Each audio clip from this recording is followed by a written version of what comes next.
Are you ready? Oh, I suppose. I don't know. Okay, let's get together. My name is Annie. I'm Hannah. My name's Alyssa. My name is London. My name's Alexander. My name is Rihanna.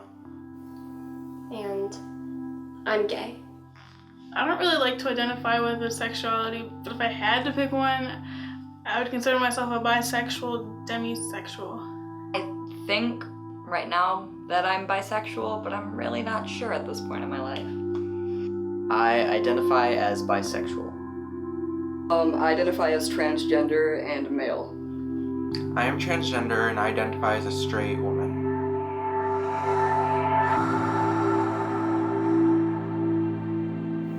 Growing up, I never really had anyone tell me that there were gay people. I never knew that gay people even existed. All I knew was that, a boy fell in love with a girl and a girl fell in love with a boy and they got married and they had kids and bam, that was life. So in 5th grade, I started to realize that I wasn't like everyone else. I had different feelings than other people. And, so I knew I was different. I had no idea how. When I was in 7th and 8th grade, I had a huge crush on one of my female friends, but at the same time, I had a bunch of little crushes on boys all around. And that was kind of the first signs of that, basically that I wasn't straight completely. But it really took me until I was older and in the past few years to really understand what it all meant. I first realized I was trans a couple years ago when I just found the word online and realized that I also identified with it, and that's just it just kind of explained everything that's been going on in my life. But I first realized I was different, I guess, when I was a lot younger, and I started just doing and wearing more masculine clothing and playing with masculine toys. It was mainly when I was in probably 2nd grade. I would always tell my mom and dad, "Mommy, Daddy, I'm a girl." There was nothing else but that. The people who I have come out to so far have been mostly really supportive, except for one person. One person told me that she hated me. She told me that my life was disgusting.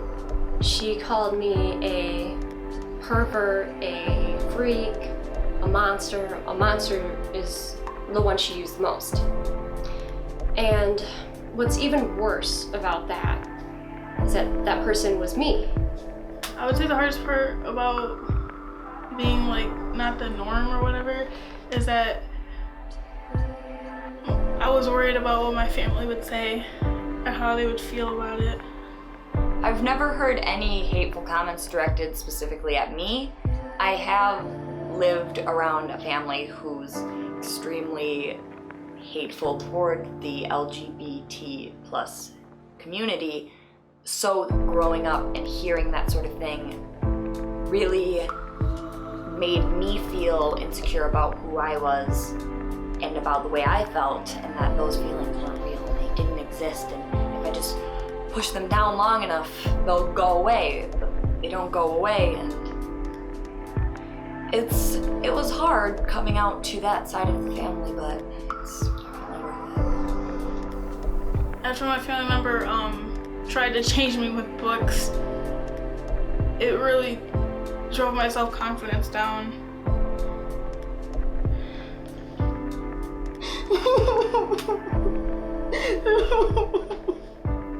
One time I came out to a couple of people and they didn't take it very well. And we had been talking about it for about an hour. And one of them asked me, where do we go from here? Where do we go from here? He wanted to know. And I just asked them, well, are you guys gonna come to my wedding in 10 years? And this was the most random question that just popped into my head. And they couldn't answer. They couldn't answer the question.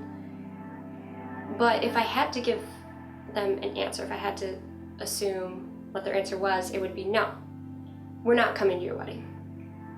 Not because we don't like crowds of people. Not because we're going to be busy in 10 years. Not because we don't have any money to go to your wedding. But because we don't love you enough to support you on your big day. And, you know, I could have so many people tell me that, you know, my sexuality is wrong and say names behind my back or spread rumors about me. But I think that having someone you love tell you that they can't accept you for who you are, or at least tolerate you on your wedding day, I think that that is the worst thing anyone has ever said to me.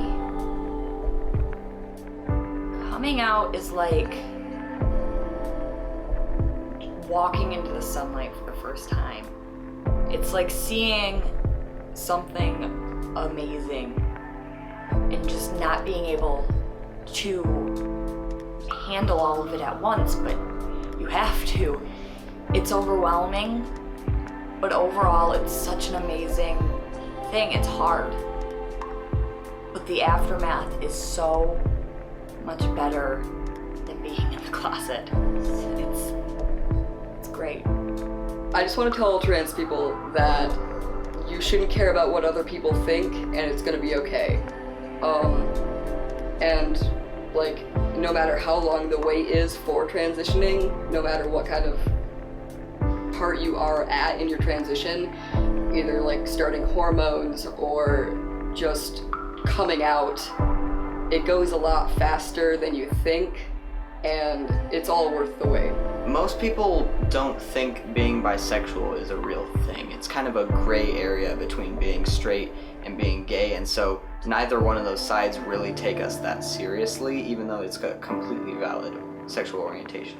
You have the ability to make your sexuality your own because it is your own. Just because there isn't a label that fits exactly where you are doesn't mean you don't exist. It just feels really, honestly, it just feels really good to come out. And remember, there's always going to be positive reactions and there's always going to be negative reactions. I would pay attention more to the positive reactions and the negative reactions. No matter what happens, someone will love you, and even if you have to find them, even if they're not your family or even your closest friends, you will find someone that loves you.